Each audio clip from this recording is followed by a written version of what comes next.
Hi, welcome to the Midlife Freedom Podcast. I'm your host, Lindsay de Swart. And today I would love to welcome you to a lovely conversation I had with a Canadian lady, Lianne McAughey. And we talked about when you start to get to the stage where you're asking, there's got to be something more? Is there something more? And so we have a very open and frank conversation about how that has worked in her life, also how it's touched my life, and what you can do to kind of, ease yourself through the journey too. Okay, I hope you enjoy the episode today. So, hi, Lianne. Good morning. Well, it's afternoon for you, but good morning. How are you? Absolutely very well, thank you. I am so delighted that we've actually managed to connect and to have a chat, because we found each other on Instagram and got all sorts of synchronicities with each other. Yes, I know. I love it when people are reaching out and then I look and you go, oh, we have a lot to talk about. I think we are in the same journey. I know, absolutely. Well, we've already been on this conversation for a very long time, but we didn't record it. So we better get on with this, because I would love to share some more about your story, because the more I find out about you, the more I'm like, holy cow, there are so many bits to this that are just fascinating as to how you got to do what you're doing today. So can you give us kind of a brief overview of who you are and, how you got there, really?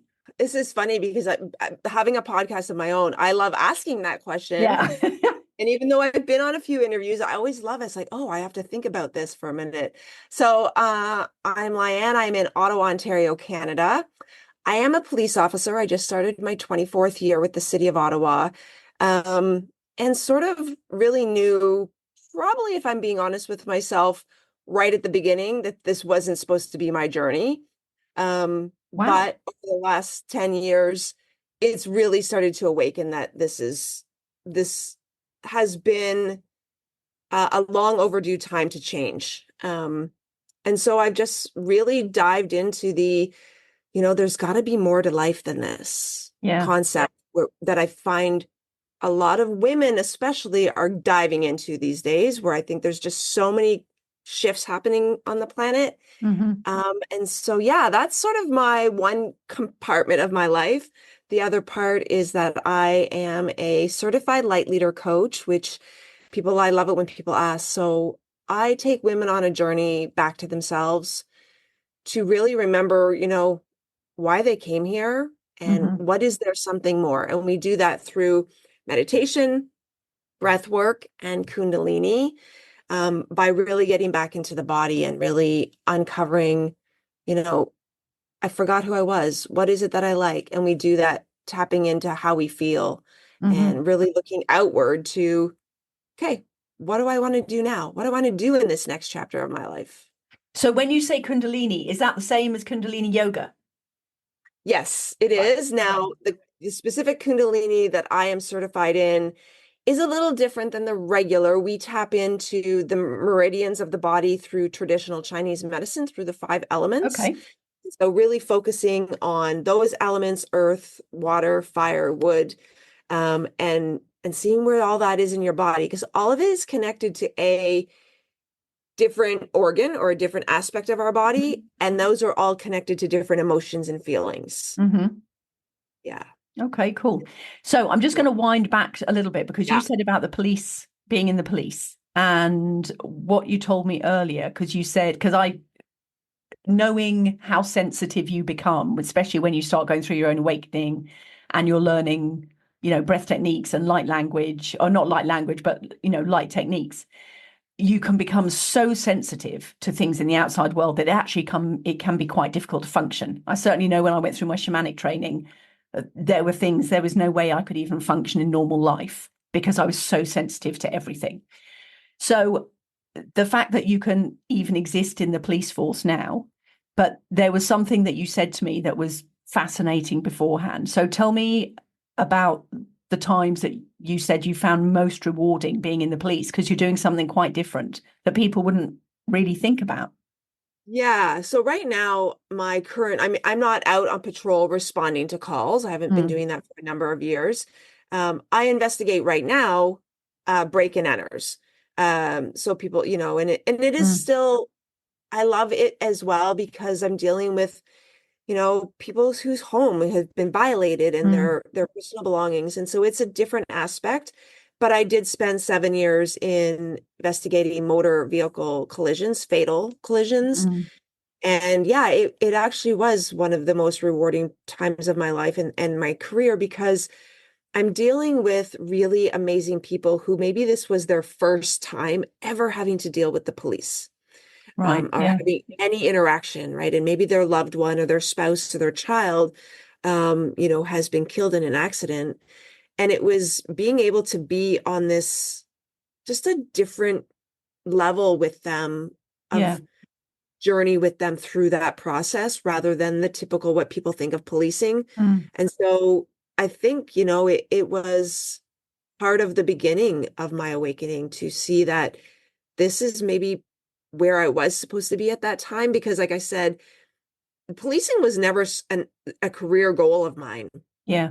It was my dad. I remember my dad's like, "Are you ever going to just settle down and get a real job, get a safe Mm. job?" Okay, how ironic, right? Yeah. Yeah. Policing isn't Really. safe, but it was, I remember, and I got into policing because my best friend was. Um, but now I see that this is all part of it, right? Going through this experience of dealing with these people in this time of their life. It's an awakening for myself as I move through all of it. And now it's come to the point where I think that this part of my life and existence here is it's time to move on and to bring what I know and what I've learned into a different aspect, Mm-hmm. right? To specifically to women, and all humans, right? Because we're all shifting and we're all expanding, whether we want to believe it or not, Yeah. to Absolutely. bring them into a different way of being. Yeah. Fantastic. So, can you tell me a little bit about the breathwork stuff that you do? Because if people are new to breathwork or haven't experienced breathwork, it is unbelievable, mind blowing, the results that you can actually achieve through some real focused breath work. Yeah. I mean, so my probably in 2017, and part of my journey is of awakening to realize it's time to shift, was started to have all of these same experiences coming up that was like a pattern, right? And when you start to be aware of, oh, maybe I'm the problem and not something externally, right? Is that Taylor Swift? It's like, hi, I'm the problem, it's me. It was like, oh, this is weird. I'm having the same experience with a different person that I had last year. And so I sat down one day and was like, I'm overwhelmed with life. Yeah. I'm totally miserable and unhappy.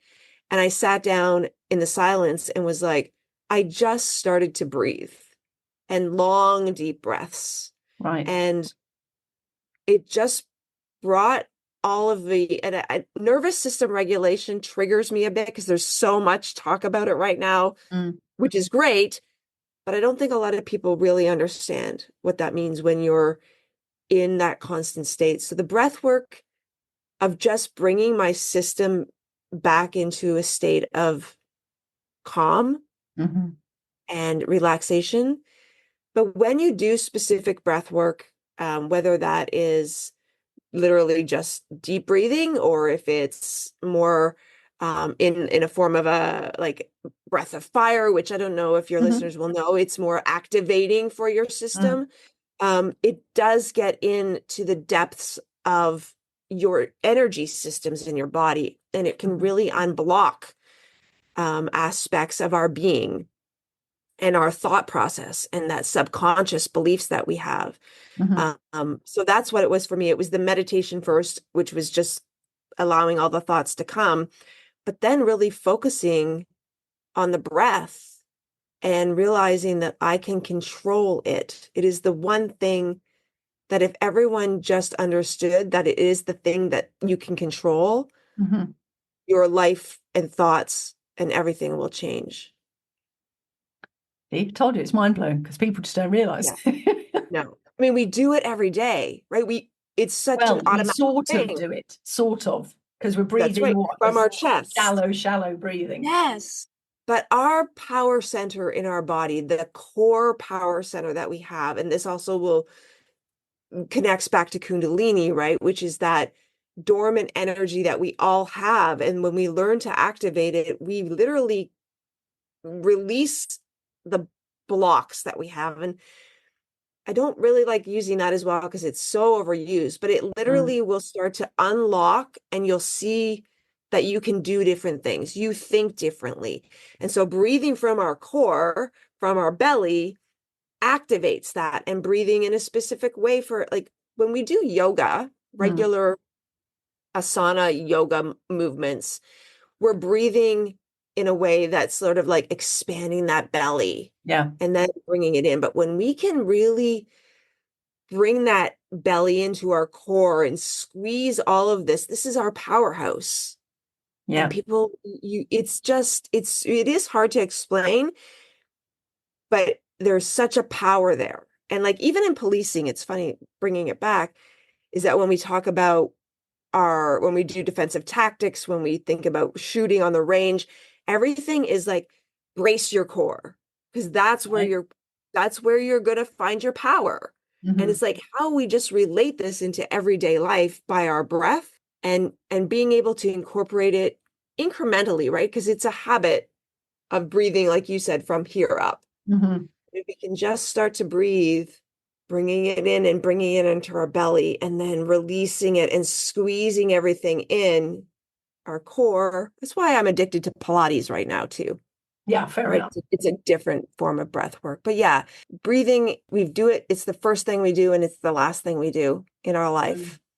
And it's so powerful for people to just sit and focus on the breath and how it will instantly bring you back to a state of calm and presence.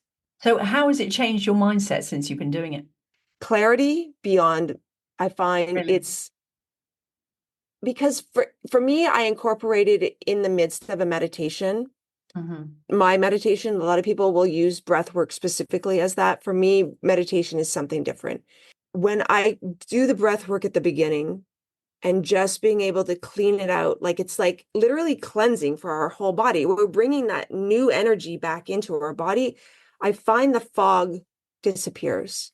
Wow. It's like I get like little glimpses of what my next step is.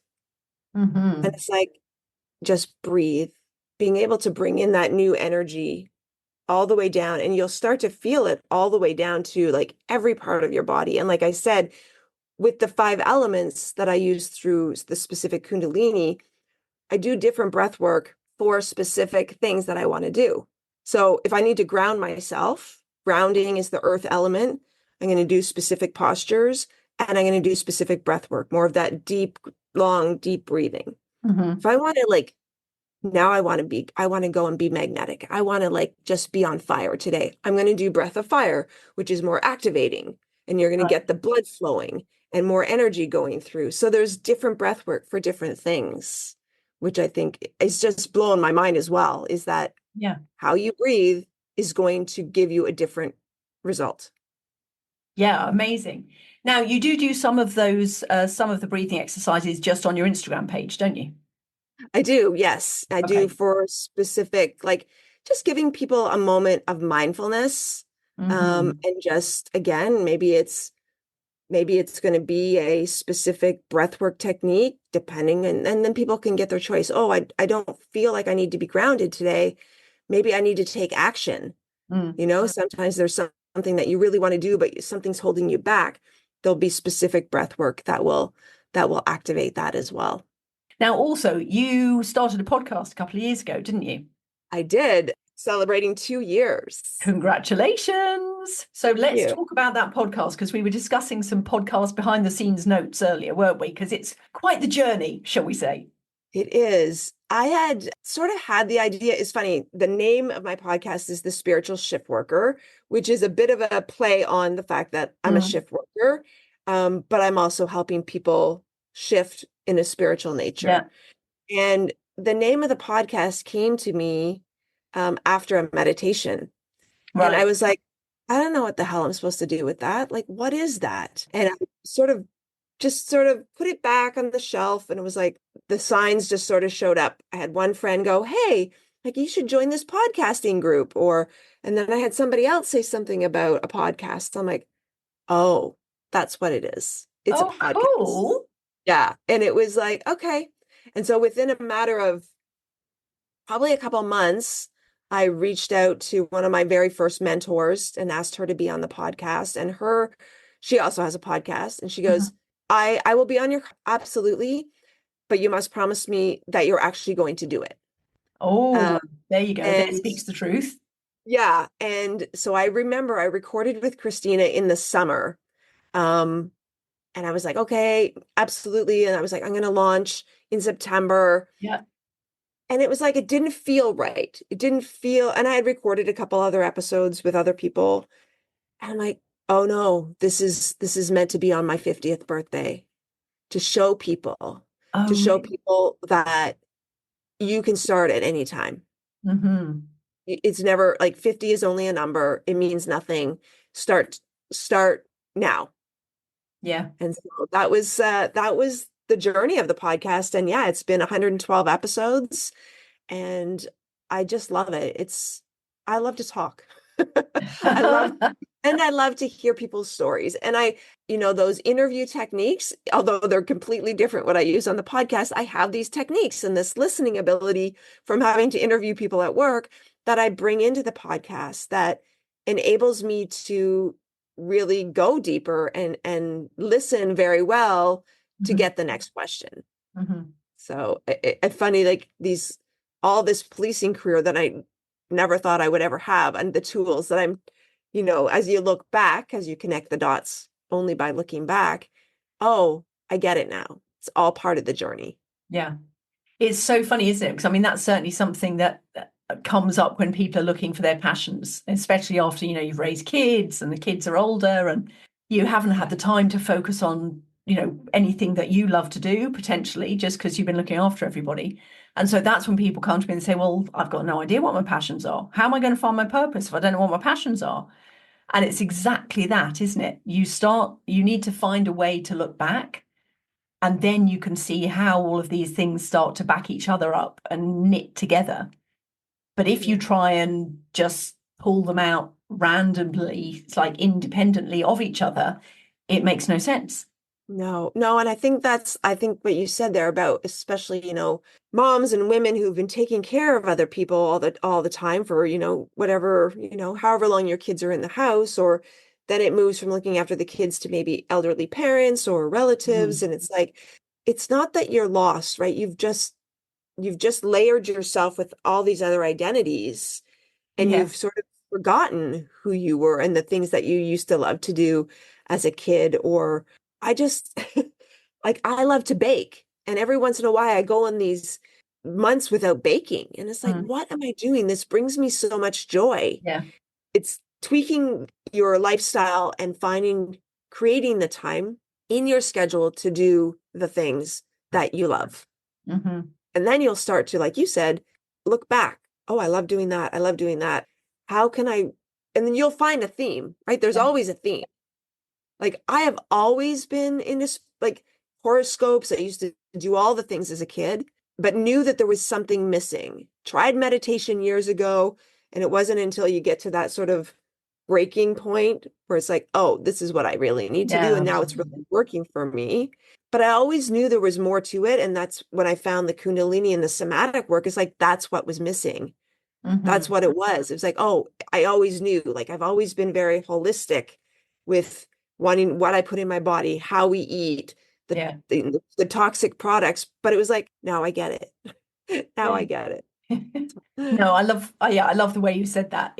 You can follow the thread, and There's then always, eventually you start to find where the holes are, and that's when you're like, okay, what's my next step? How do I then fill that hole? yeah. And that's where the clarity comes in, isn't it?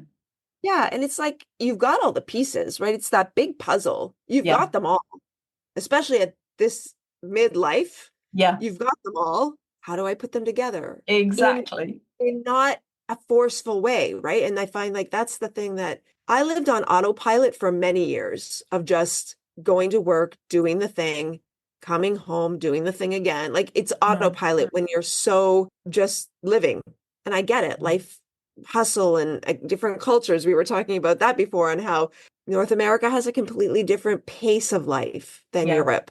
But I feel like most people know that it's like there's something more. yeah, I just don't think they've got to the point yet where it's like, And some people may never get to that point. Let's be real. Some Yeah, people haven't true. come here. Some people haven't come here for that. And that's fine. And seeing people on their journeys and where they're at and being compassionate and loving and knowing that that's where they're at, Mm, that's the biggest thing for me is knowing that some people just are where they are at. mm, But I would say that a lot of people know that there's got to be something more. mm. It's just sort of like, you tap, tap, tap. We were talking about earlier, the tap, tap, tap until it becomes the 2x4 upside the head where it's like, I need to make a change. Yeah. There is an element of me that thinks somebody who never has that tap, tap, tap is really lucky. Oh, yes. And Seriously. and when things in the spiritual world or on your spiritual path and your awakening are going really well and you're feeling really awakened and, enlightened and look at me, I'm holier than thou, it's all well and good. And you can hear messages and speak to horses and all this good stuff. But there is a part of me that thinks, and that there are people I know, obviously, who've had apparently no sort of awakening whatsoever. And I'm just like, oh my God, your life looks so simple. I I, know. yeah. I have said this. So my girlfriend lives in Costa Rica now. We've known each other since like grade 7. Mm, And we have a Zoom call every Friday. And I said exactly that a couple weeks ago. I really wish I could just go back to not knowing what I know.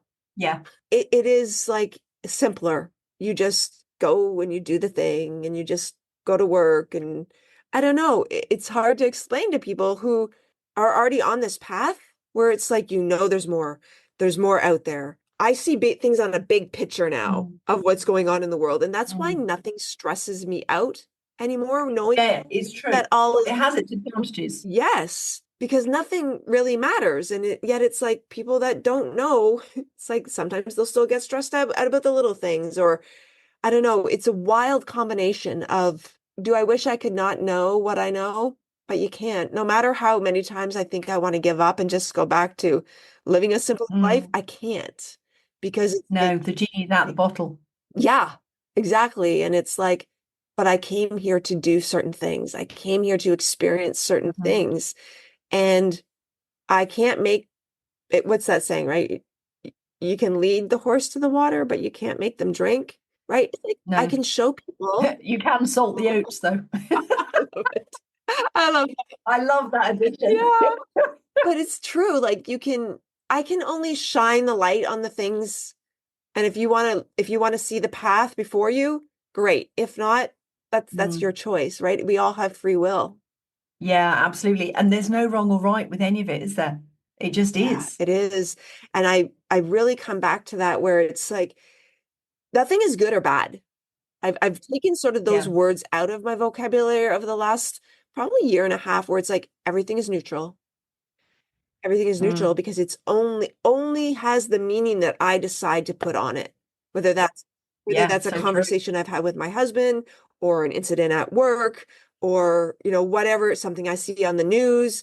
And then I'm like, I'm not going to adhere to what's being put in the world. I will create the thought around this that I want to. And nothing is good or bad. Mm. And that's where it takes that awakening to know that I have that choice because a lot of people don't think they can. A lot of people don't think they have that choice. That is an incredible sense of wisdom and freedom, though, to have that. Hmm. Yeah. Because so often, as you say, if you see some news or something, they'll tell you the news, but they're also putting it in a way that's telling you how to feel about the news. And I just don't adhere to it. I mean, I don't watch the mainstream media. I haven't for years. Unfortunately, I get enough of the news Mm. and the negativity through work. Um, Yeah, but again, I I should imagine. wrapped my concept around how I want to think about that incident. And and maybe that's Yeah. a reason why I don't get attached. Like I know a lot of the guys that I work with, a few very good friends who've really dealt with PTSD and have they go so deep into it Mm. because they get so attached to the incident or so attached to the meaning that they've wrapped around it. Okay. And their Yeah. identity is in this career. And when you can pull back a little bit and go, but I choose not to do that. I choose not to believe that. I choose to have a different meaning around this experience. Maybe now that we're just talking it out, maybe Yeah. that's a reason why I haven't experienced that, and not to dissuade or to say that their experience isn't real. It obviously is Yeah. for them. But in my experience, I've just been able to create a different concept around the experiences that I've had. Yeah. I mean, if you can see purpose in it. What's that? There's that Viktor Frankl thing saying, oh, something about the difference between meaning and purpose. Yes. A meaning is figuring out what you're going to do with your life or something, and the purpose is figuring out the reason you're doing it, or it's Something, something like yes. that. Yeah. Very true, right? Like I think because there's such an attachment to, we've been programmed to be attached to stuff, right? Things have so Yeah, much yeah. meaning, but also experiences and relationships, Mm, everything outside of ourselves, we've been mm. told to attach some sort of meaning to. Yeah, And it's so true. when you take all that away, like I could honestly, and I'm dealing this with my 10-year-old because he's very attached to stuff. He very Right. sensitive, wants to keep all the memories. But I could seriously sell everything and Mm, and be fine with not having the stuff. And I think this is part of, as I've realized, part of the awakening when you start to yeah. detach from the meaning, from the things that you have in your life. Even Mm, I would go as far to say relationships, because we yeah. said at the beginning, when you know at the end of the day that you will be fine no matter what, Yeah. then it's life flows a lot easier, right? It's just that we attach such meaning to these relationships and these things that people have given us, or a job. We need to detach from all of that Mm, and have a bigger purpose of knowing that everything is okay no matter what. yeah. It's hard though. Yeah. It's hard. Yeah, absolutely. Because Programmed. isn't that principle behind Buddhism? Yes. You actually have no attachments. Yeah. Yeah. And so long as you have no attachments, you are completely free. Exactly. Yeah. Now, it's a journey to get there. It's it is a journey, and it's a daily practice. It is a It daily is a practice, because yeah. you could have like one thing in your day hit some weird trigger or something that's been in Mm, there that you haven't dealt with, mm, and it's going to take you right back into the spiral of whatever, or of thinking a certain way, bringing yourself back. And that's why for me, meditation, like the breath work and the kundalini, is like been a bonus, but the meditation of being able to sit. And the way that I teach meditation is without apps. It's not guided. I mean, I yeah. teach you at the beginning. It is a mantra based, but it's a mantra specific to you, in that you sit and start to see the thoughts that are in your head, Right. right? Yeah. And it's like, how many thoughts do we have a day? Something insane, Oh, I've seen it quoted from anywhere from 30,000 to 90,000, and majority of them are the same every day, aren't they? right? Mm. And that's what, like, when you can get in there and go, oh, these are the same thoughts that I'm having, that's when you get the opportunity to stop thinking it. Yeah. Right. And the only way that I was able to get there was through meditation. Mm. Are there other ways? Probably. Mm. The breath work, the kundalini, because that gets more into the body, you can get there faster. But yeah, detachment is it's a journey for sure. Mm. Absolutely. Cool. Now, I'm aware of time. Speaking of detachment, Mm. not as the case may be. Wow. Oh. Um, how can people find you? I am. You can find me at the podcast, The Spiritual Shift Worker. I'm on all platforms and on Instagram at Lianne McAughey. And yeah, I have a broadcast channel on IG. I'm going to be hosting another. I just did a 31-day gratitude challenge in there. Going to be starting Cool. another new one up for December. But those are the two places where people can find me. And then my website, spiritualshiftworker.com. Okay. Fantastic. Well, Lianne, I've got to say, I have thoroughly enjoyed this conversation today, and I will take plenty away from it. And thank you. Thank you. This has been amazing. And I love sharing this information, and like getting people who are in this sort of, what is there more? What is my next step? Mm. You reach out, because there's lots out there for you to experience. Yes, and I think it's fairly clear from our conversation that we're not those sorts of people who are going, oh, the spiritual journey is the only one. Because there's an No. element of saying, oh, God, I wish I wasn't on the spiritual journey some days. Yeah. Some days I'm like, I think I just want to go back to bed. Yeah, absolutely. Let me just put my head back under that rock and we're all good. Exactly. Exactly. Thank you so In, much. you're so welcome. Thanks so much. Thanks for listening to the show today. If you enjoyed it and you found it inspirational and motivational and encouraging, please do leave a review. I'd be so grateful. Also, below this episode, you'll find resources to help you through your midlife journey. There is also the community in the Facebook group. And I will see you in next week's episode. And thank you so much for listening. Take care. Bye.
Thanks for listening to the show today.